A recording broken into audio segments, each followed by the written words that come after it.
Hey everyone, welcome for a brand new guide today on my channel. We're going to talk about the new Le Mans Esports series event, which is the 4 GT Le Mans on Sebring. The arrival starts this Wednesday, and as the last time, you will have 10 days to put your best lap on the leaderboards. As usual, let's start with the basics. I'm gonna show you the assists that you're gonna have to use for this event. It's pretty much the same ones as usual. Just make sure this time to use manual with clutch if you can use it, because it is clearly faster with clutch than without clutch with this car, so you better use it to maximize your laps.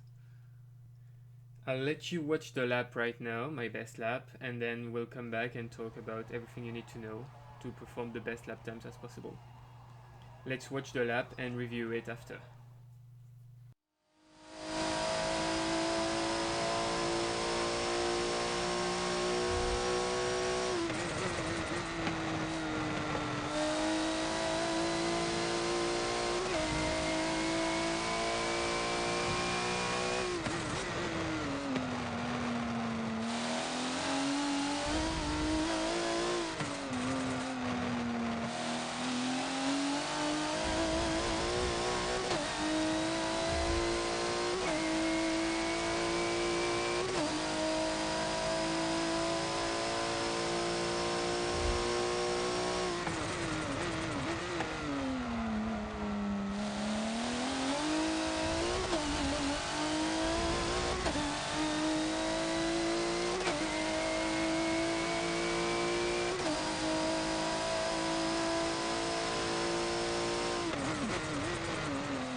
Alright, so before we start the lap, let's talk about a few general things that you need to know.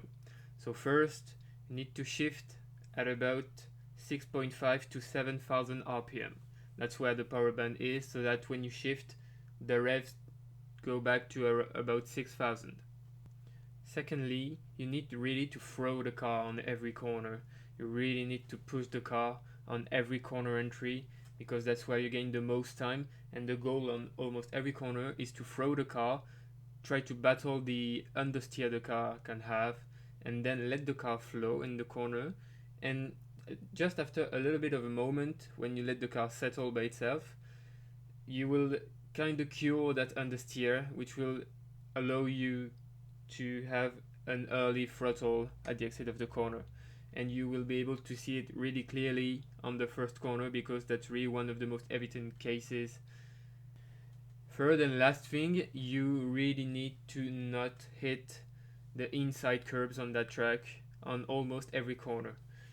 On the first sector, you really don't want to do that, because every curb has kind of a bump that pushes you off track or make you lose the rear grip, and that's really something you want to avoid. In the hairpin, it's the same. The only sector you want to use the inside curbs is the final sector before the last corner. It's really here that you want to maximize the track width. Alright, so let's go. We are diving into the first corner, so really go flat in there, really throw the car, use every bit of the road you can up to the inside line, let the car settle. Your car will have a better rotation. After a bit of moment, and once you can get that rotation, full throttle, and you can exit the corner with as much speed as possible. Then turns 2, 3 and 4, the rest of the first sector, nothing much to say. Don't use the curbs on the inside other than the one on the right. Make sure to not hit the grass or you will spin. And try to sacrifice a bit of the corner entry in turn 4 to get the best exit possible for the long straight, if we can call it a straight, before the hairpin. Now we are at the hairpin. Big braking at the 300 mark. Go back to first gear. Really, again, avoid the inside curb, but use the outside curb as much as possible, even up to the grass if you need it. Also make sure to have a really early throttle, but not too much, because the goal is to load the turbo. But if you manage to have too much throttle just after loading the turbo, if your car is not straight, you will just lose the grip.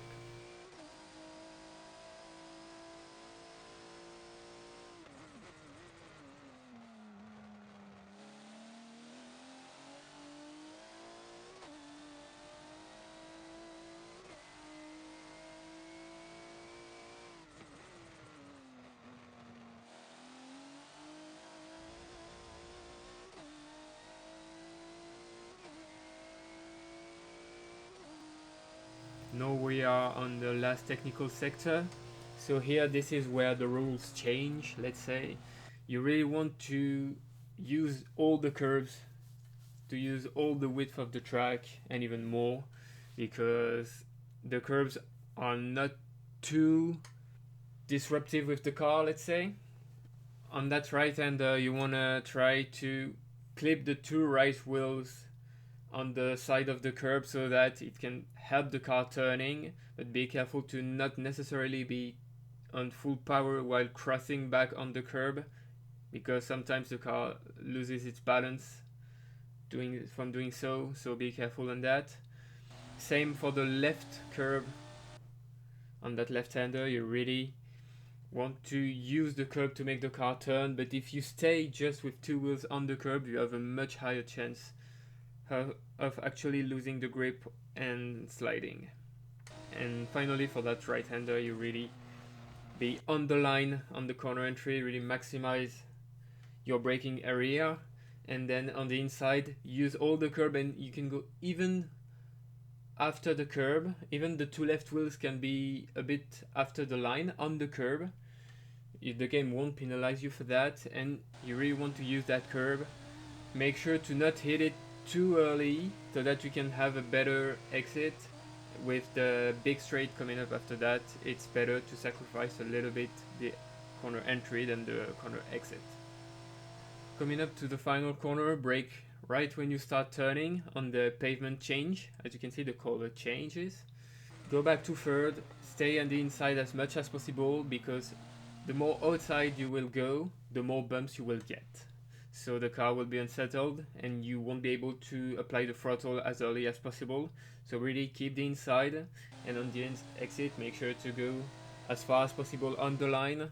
Make sure to not cross it. It's really easy to cross it on the left side, on the outside. So really make sure to not do that stupid mistake. And boom, you're at the finish line. You've got your lap done. GG's. So that's it. That was the lap. That was a 201.4. I believe that was a pretty decent lap. It took me quite a few hours to do it. I estimate that the times during the rival event won't go below 201.0, maybe 201.1, really a low 201. That seems pretty okay, considering that this car with a setup probably can't do lower than 2-minute flats. So that's pretty close to the tuned cars. We can't really expect much more than that. Anyway, I really hope that you enjoyed the video. If you liked the video and that review, make sure to click the like button. Make sure to subscribe to the channel as well for the future guides. And why not commenting as well, telling me what should I improve and what you want me to do next. Thank you for watching, and I'll see you on the next guide.